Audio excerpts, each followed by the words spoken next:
Hello friends, Bhagwati PG college के online classes में आपका स्वागत है। आज का जो हमारा वीडियो रहेगा वो class BSc second year subject zoology के ऊपर रहेगा। इसका जो टॉपिक रहेगा वो टॉपिक रहेगा अपेंडेज। अपेंडेज को बोला जाता है उपांग। क्या बोला जाता है? उपांग के नाम से हिंदी में इसको जाना जाता है। इससे पूर्व के जो वीडियो है उस वीडियो के अंतर्गत हमने किसके बारे में पढ़ा था? बॉडी बॉल और प्राउड यानी कि जो झींगा है उसकी देह वृद्धि के बारे में पढ़ा था। रिमाइंडर में लिया था और थोड़ा सा कल के वीडियो के बारे में बॉडी बॉल को हमने 3 में बांटा था। किस किस पे? क्यूटिकल में, एपिडर्मिस में और डर्मिस में। क्यूटिकल को फिर 2 भागों में बांटा था, एक्सोक्यूटिकल और एपिक्यूटिकल और एंडोक्यूटिकल, फिर डर्मिस और एपिडर्मिस और डर्मिस। उसके बाद में हमने इसमें गमन को पढ़ा था और एक और जो पढ़ा था इसके अंतर्गत वो पढ़ा था सिरों को पढ़ा था। आज का हमारा जो टॉपिक रहेगा वो टॉपिक रहेगा अपेंडेज प्राउड यानी कि जो झींगा है उसके उपांग, और उस उपांग के अंतर्गत भी हम सिफेले अपेंडेज को पढ़ेंगे यानी कि शीर्ष भाग के, या इसको दूसरा नाम भी हम दे सके हेड ऑफ अपेंडेज, इस नाम से भी इसको जाना जाता है। तो देखो इनको कैसे अपन को इसके बारे में अध्ययन करना है अपेंडेज के बारे में। तो अपेंडेज के बारे में हम जैसे ही अध्ययन करेंगे तो इसके अध्ययन के लिए आपको ध्यान रखना चाहिए कि जो आपके अपेंडेज हेड हो गया, जो प्राउड होता है, प्राउड के शरीर को हमने कितने खंडों के अंतर्गत बांटा था? हमने प्राउड की जो बॉडी है उस बॉडी को 19 खंडों यानी कि 19 सेगमेंटों के अंतर्गत बांटा था, और साथ ही में इसकी बॉडी को भी हमने 2 भागों के अंतर्गत बांटा था। कौन कौन से? एक तो सिरो वक्ष भाग जिसे सिफेलो थोरैक्स के नाम से जाना जाता है,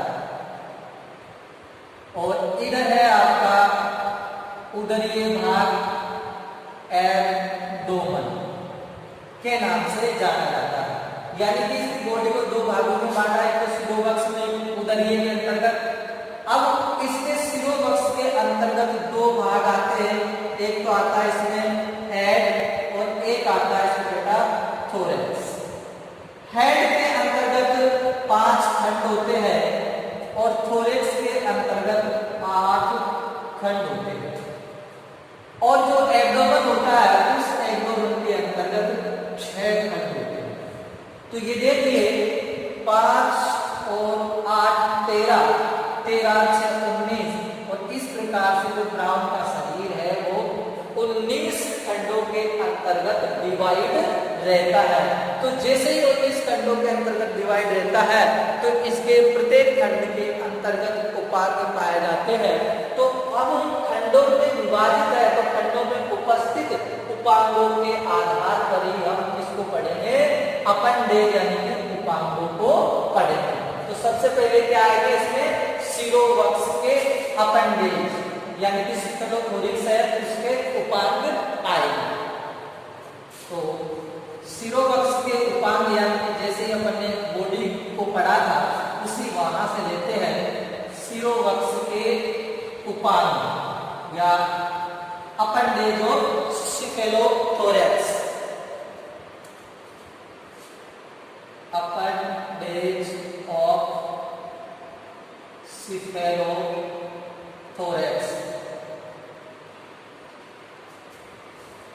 अब ये अपेंडेज ऑफ सिफेलोथोरैक्स या सिरोवक्ष भाग के, सिरोवक्ष भाग के, वक्ष भाग के उपांग। अब इस उपांग को अपन 2 भागों के अंतर्गत पढ़ते हैं। पहले कौन कौन से? सिर भाग के उपांग, सिर भाग के उपांग दूसरा पढ़ेंगे अपन वक्ष वाग के उपांग। तो सबसे पहले सिरों या सिर भाग के जो उपांग है उसको सिफेलिक अपेंडेज या अपेंडेज ऑफ हेड के नाम से भी जाना जाता है। अपेंडेज ऑफ हेड के नाम से भी इसको जाना जाएगा। तो हमारा जो टॉपिक रहेंगे वो रहेंगे सिर भाग के उपांग यानी कि सिफेलिक अपेंडेज के नाम से जाना जाता है। तो सिफेलिक या सिर भाग के अंतर्गत जो उपांग होते हैं वो 5 उपांग पाए जाते हैं। तो यहां लिखेंगे अपन सिफेलिक अपेंडेज। अब ये सिफेलिक अपेंडेज कितने हैं? 5 हैं। अब 5 में हम सबसे पहले जो अपेंडेज है उसकी बात कर लेते हैं। वो है आपके पास प्रसंगिकाएं। हिंदी के अंतर्गत इसको क्या बोलते हैं? प्रसंगिकाएं। और इंग्लिश में बोला जाता है इसको एंटीन्यूल्स। दूसरा जो है इसके अंतर्गत वो है एंटीना। सॉरी, इसको एक साइड इधर लिख देता हूं।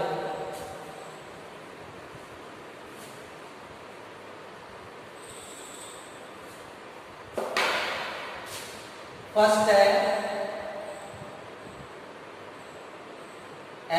एंटीन्यूल्स, दूसरा है आपके पास एंटीना, तीसरा है इसमें मैंडिबल,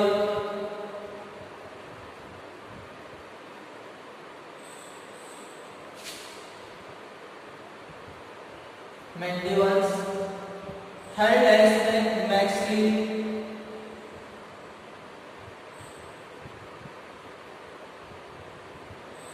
और फिफ्थ है इसमें मैक्स्यूली। इसके अंतर्गत ये अपेंडेज पाए जाते हैं मैक्स्यूली। इनके हिंदी के अंतर्गत नाम है, वो नाम भी आपको लिख देता हूं। हिंदी में किन नामों से इनको जाना जाता है तो ध्यान देंगे। इसको तो नाम को जाना जाता है इसके नाम से प्रसंगिकाएं। इसको जाना जाता है श्रृंगिका। इसको हिंदी में भी मैंडिबली कहते हैं। इसको हिंदी में बोलते हैं लघु जंबिका,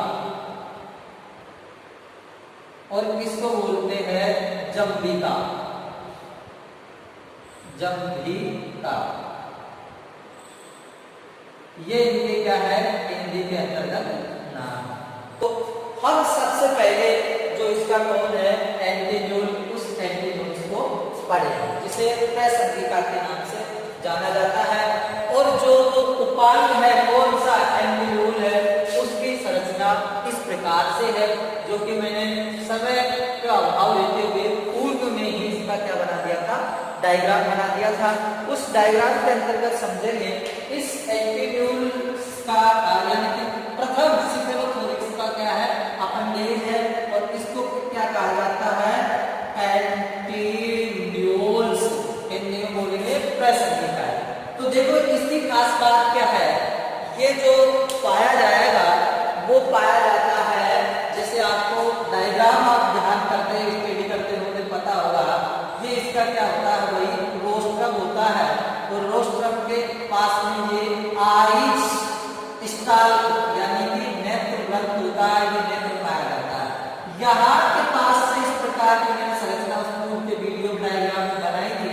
इस संरचना के अंतर्गत ये पाए जाते हैं, इनको एंटीन्यूल के नाम से जाना जाता है। तो ये कहाँ पाए जाते हैं? एक तो प्रथम खंड में पाए जाते हैं। साथ ही कहा जो आइज ग्रंथ होता है, जो नेत्र ग्रंथ होता है, उस नेत्र ग्रंथ के दोनों ओर यानी कि एक जोड़ी होता है, कितना?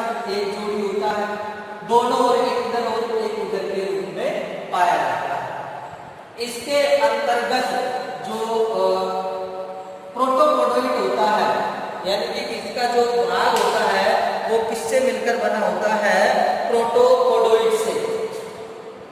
प्रोटोपोडोइड से मिलकर बना होता है, जिसको हिंदी के अंदर बोला जाता है अधिपादांश। यानी कि ये जो पूरा पार्ट होता है इसको प्रोटोपोडोइड के नाम से जाना जाता है, अधिपादांश के नाम से जाना जाता है। और ये अधिपादांश के 3 भाग होते हैं इसके अंतर्गत। कौन कौन से होते हैं बेटा? एक तो होता है प्रीकोक्सा, एक होता है कोक्सा और एक होता है इसके अंतर्गत वेसिस। फर्स्ट भाग, सेकंड भाग और थर्ड भाग। तो जो प्रीकोक्सा होता है, कोक्सा और जो वेसिस होता है, इसके प्रीकोक्सा के अंतर्गत विशेष संरचना पाई जाती है कि यहाँ पर एक छिद्र पाया जाता है और इस छिद्र को स्टेटोसिस्ट पोर यानी कि संतुलन कुटी छिद्र के नाम से जाना जाता है, जो कि क्या करता है? प्राउड का जो शरीर होता है उसको संतुलन बनाए रखने में कार्य करता है। और इसके यहाँ पर ये कोक्सा पाया जाता है। कोक्सा को हिंदी में बोलते हैं कक्षांग। त्रि का मतलब होता है अग्र, क्या? कक्षांग। और वेसिस का मतलब होता है आधार। और इस प्रकार कुछ स्पाइन में पाए जाते हैं, इनके जो सेगमेंट होते हैं उन पर। और इसके जो बेसिस वाला पार्ट होता है जिस पर 2 प्रवर्ग संरचना पाई जाती है, ऐसी प्रवर्ग पंप स्ट्रक्चर यानी कि प्रवर्ग संरचना पाई जाती है। इस प्रवर्ग संरचना को इनर पिलर और आउटर पिलर के नाम से जाना जाता है, यानी कि अंतर और बाह्य। और पिलर को हिंदी में बोलते हैं संस्पर्शक पिलर। संस्पर्शक के नाम से इसको जाना जाता है, जो कि क्या करते हैं? ये संवेदनाओं को ग्रहण करने का कार्य करते हैं। और जो स्टेटोसिस्ट होता है इसके ये क्या करता है? इसको बैलेंसिंग का कार्य करता है। तो इसकी स्ट्रक्चर आ गई आपके समझ में, और साथ ही आई होप आशा करता हूँ आपके समझ में आया होगा। साथ ही इसके अंतर्गत इसका जो कार्य है वो क्या है? संवेदनाओं को ग्रहण करना होता है। सेकंड अपना कौन सा आता है? एंटीना आता है। और ये एंटीना जो कि इसका प्राउड का सिफेलोथोरैक्स जो भाग होता है, जो उस सिफेलोथोरैक्स भाग के में यानी कि दूसरे सेगमेंट के अंतर्गत पाया जाएगा। और वो कौन सा है? ये है एंटीना। अब इस एंटीना कौन से याद रखनी है? दूसरे खंड पर पाया जाएगा, द्वितीय खंड पर पाया जाएगा। और ये कहाँ पाया जाएगा? जो एंटीन्यूल्स होता है उस एंटीन्यूल के कहाँ पाया जाएगा? बाद में पाया जाएगा। जस्ट एंटीन्यूल होता है, उस एंटीन्यूल के बाद में है जो पाया जाता है। साथ ही इसके जो प्रोटोपोडोइड जो अपन ने अधिपादांश बताया था, वो अधिपादांश कोक्सा और वेसिस से मिलकर बना होता है। प्रोटोपोडोइड वो किससे मिलकर बना होता है? कोक्सा और बेसिस से मिलकर बना होता है। इसमें प्रीकोक्सा एब्सेंट होता है। इसके जो कोक्सा भाग पर रेनल पोर पाया जाता है, ये जो रेनल पोर होता है ये क्या करता है? उत्सर्जन का कार्य करता है। तो यहाँ डायरेक्टर भी बताया था मैंने कि आर्थ्रोपोडा के जंतुओं में एंटीनल ग्लैंड पाई जाती है जो कि उत्सर्जन का कार्य करते हैं।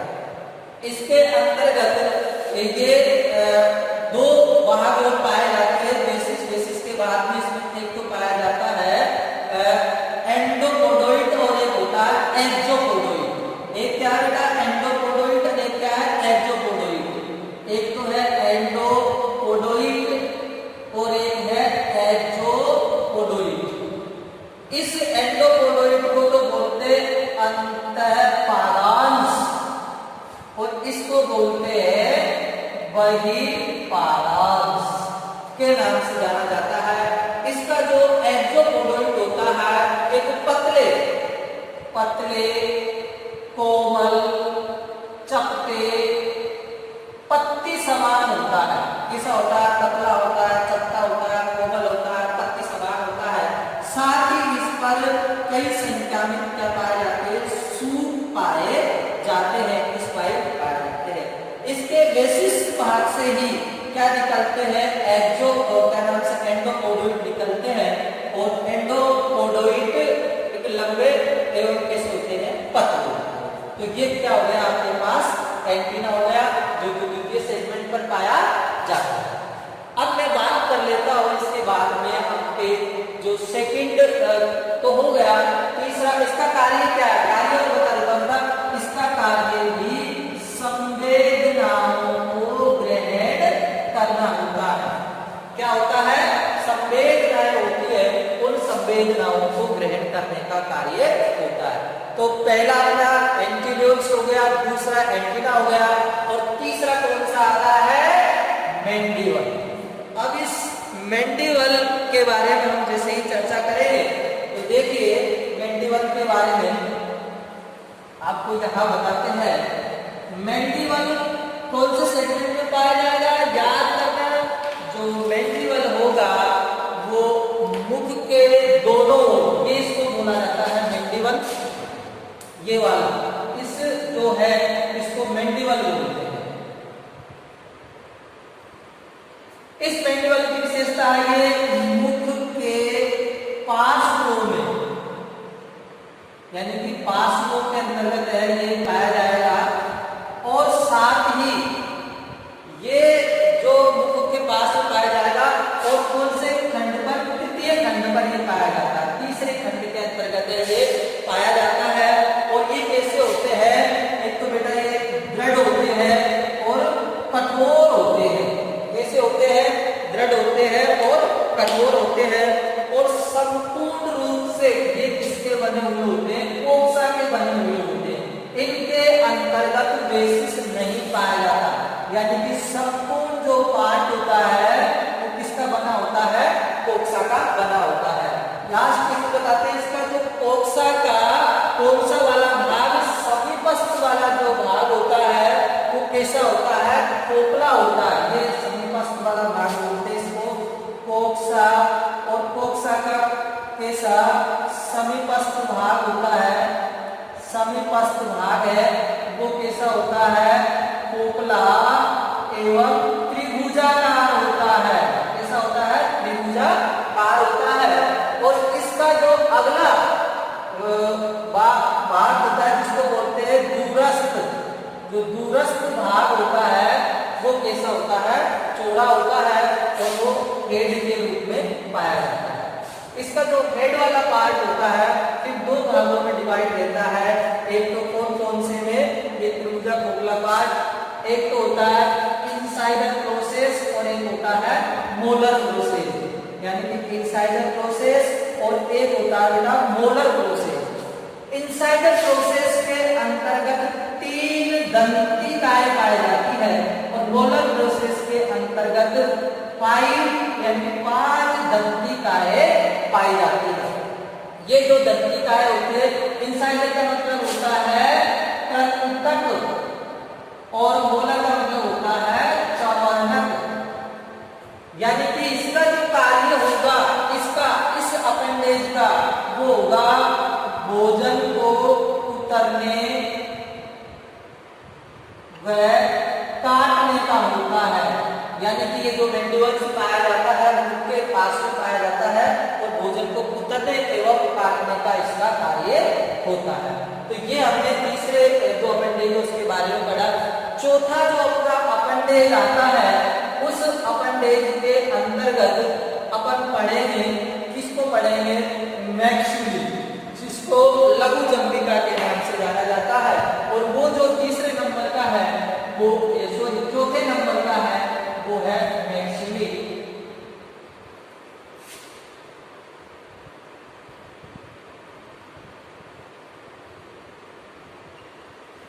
मैक्सिली ये तीसरा नंबर का है, ये आपके पहला नंबर का, और ये कैसा था बेटा, दूसरे नंबर का। अब इसके अंतर्गत बात करते हैं, देखो जो तीसरा नंबर का कौन से खंड पर पाया जाएगा, चौथे खंड पर ये पाया जाता है, खंड 4 पर ये प्रेजेंट रहता है। साथ ही इसके अंतर्गत जो कोक्सा पाया जाएगा वो कोक्सा यानी कि जो कोक्सा पाया जाएगा वो कोक्सा कैसा होगा, चौड़ा होगा, पतला एवं पत्ती के समान होता है, लीफ लाइन के अंतर्गत होता है। और इसके अंतर्गत एंडोपोडोइड पाया जाता है, एंडोपोडोइड पाया जाता है यानी प्रेजेंट रहता है। और एक्सोपोडोइड होता है वो क्या होता है, एब्सेंट रहता है, एक्सोपोडोइड नहीं पाया जाता। इसमें जो बेसिस वाला भाग होता है वो बेसिस भाग नेथा बेस टाइप का होता है। किस टाइप का होता है, नेथा बेस टाइप का होता है। इस नेथा बेस को बोलते हैं हनु आधार, यानी कि इसमें कुछ दांतों के समान जो संरचनाएं हैं वो पाई जाती है। साथ ही ये जो कार्य करता है वो भोजन के परिचालन का कार्य करता है, भोजन के परिचालन का कार्य करता है। अगला चौथा अपना आ जाता है 5वें नंबर का, और 5वें नंबर का नाम क्या है बेटा, मैक्स्यूली, यानी कि जिसे जम्बिका के नाम से जाना जाता है। और इस जम्बिका के अंतर्गत में वही कैरेक्टर होता है कि ये 5वें खंड पर पाए जाएंगे। कौन से खंड पर, 5वें खंड पर पाए जाएंगे। ये चौड़ा, चपटा, पतला, पत्ती समान होता है, लाइक समान स्ट्रक्चर होती है। इसमें ये एक्सोपोडोइड और ये एंडोपोडोइड। जो एंडोपोडोइड होता है वो एंडोपोडोइड कैसा होता है, छोटा होता है, जबकि एक्सोपोडोइड होता है वो बड़ा, पतला, पंख समान होता है, बड़ा पतला पंख समान होता है। और इसका जो कोक्सा इसमें के अंतर्गत पाया जाता है, और जो बेसिस वाला पार्ट होता है वो भी कैसा होता है, नेथा बेस होता है, यानी कि अनु आधार का होता है। और इसका जो कार्य है वो कार्य है एक तो श्वसन में और एक भोजन के परिचालन में भी इसका कार्य किया जाता है। साथ ही ये जल धारा उत्पन्न करता है, जल धारा उत्पन्न करने का कार्य ये करता है। तो इस प्रकार से ये अपने 5 क्या हुए, उपांग हुए प्रावरण के अंतर्गत, प्रत्येक के अपने कार्य और संरचनाएं पढ़ी। तो अगले हम जो क्लास रहेगी उसके अंतर्गत हम थोरेक्स अपेंडेज यानी कि वक्षीय भाग के उपांग लेकर आएंगे। तो दोस्तों आपको मेरा वीडियो कैसा लगा, लाइक करें, शेयर करें, सब्सक्राइब करें और थैंक यू।